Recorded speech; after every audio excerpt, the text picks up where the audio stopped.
Alright y'all, so today we can talk about Samsung newest phone which just come out. It's a Samsung Galaxy Z Flip 3 5G. That's the literal name, that's how long it is. Y'all got to do something about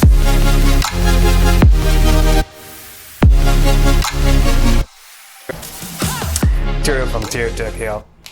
And like I just mentioned, one of Samsung's latest phones is a flip phone. And look like Samsung trying to change the game. Look like they're trying to bring flip phones back. And I ain't gonna lie, it look good. It look real good.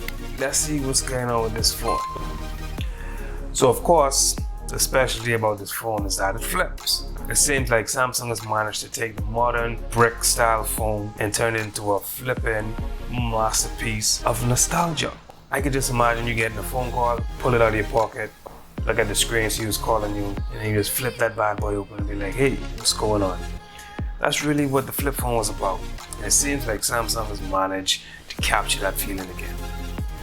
Now, I don't know if that flip action will get annoying because we're so used to brick phones after all these years, but I do know that Samsung has made sure that the phone is very sturdy. They've upgraded the hinge from the previous models that have failed miserably, and they've also added a water sealant to this phone that's supposed to be rated for up to 200,000 flips. So of course this is necessary because the hinge is a moving part and water is able to get into there. But with the sealant, say on average you open your phone 50 times a day, that means that water sealant is going to be good for up to 11 years. Now honestly and truthfully, ain't nobody going to be using this phone in 11 years. It'll probably be on a Galaxy Z Flip 22 or iPhone 35, who knows. Now the main screen is a 6.7-inch foldable dynamic AMOLED 2X screen.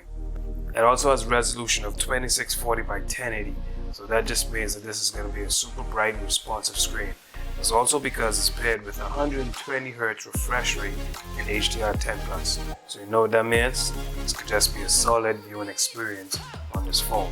Now for me, a major concern would be how the phone is going to look, or not the phone, how the screen is going to look where the phone folds every time. And from what I've seen, it seems just to be a minimal crease in the screen. Of course, it won't be completely invisible, but the crease does seem to be very minimal, not intrusive at all. On top of that, Samsung is making a claim that the screen is 80% stronger. That's because they're using what's called the Gorilla Glass Victus. We'll see how strong it is. I'm sure somebody's gonna put it to the test. As for the second screen, or what they're calling the cover screen, it's 1.9 inches. This is utilized to check stuff like incoming calls, notifications from emails, change song tracks, different stuff like that. But the screen is actually a good size. It maybe can be a little bit bigger, and I'm sure Samsung's gonna push for that probably in the next model. But I don't think they should go out and make that entire front panel a screen. To me, that's gonna be a bit gimmicky, and that may take a toll also on the battery.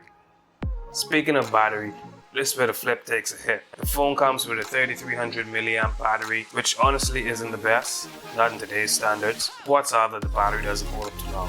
It could be because of the additional screen, who knows? I really don't think so, but at least you can get a quick charge with 15 watt fast charging capabilities via USB Type-C. It also has 10 watt fast charging via wireless. Moving on, the Z Flip 3 comes with 5.1 Bluetooth and NFC, which is typically standard. It also is running on the Snapdragon 888 processor, which is fire. So what about the cameras? This phone comes with dual 12 megapixel 27mm cameras. It has an f-stop of 1.8 and one is an ultra wide lens while the other is just a wide lens. So as for the selfie camera, it's a 10 megapixel 26mm wide angle lens. It has an f-stop of 2.4. Now both of these cameras are able to record in 4K up to 30 frames per second. So the cameras are solid spec-wise at least. Alright, so finally let's talk about the price. It's $1,000 for the 128GB version with 8GB of RAM and $1,050 for the 256 8GB of RAM version. Personally, I think that's decent for what phones sell today. This one obviously has, I guess, a cool factor. Personally, I would like to see maybe 512GB of memory, but it's neither here nor there. The Z Fold, if you're into that, has the 512, so that's an option. Alright, so that's it for the specs for this phone. I gotta say, on paper, the phone seems solid, seems decent. Obviously that flip that flip phone is, the flip function actually is catching on based on all the reviews and all the feedback that's going around. It's really nice. I haven't gotten my hands on it as yet. Hopefully I can, so we can get into depth about what's really going on with the phone. But until then, do me a favor, answer me this question. Did you use a flip phone back in the day? If you were young, if you're old enough, that is. And would you consider using something like this? Be sure to let me know in the comments. Do me a favor also, share the video, subscribe, like the video of course. Do all that stuff to help me grow the channel. Thank you guys so much for watching. Until next time, peace.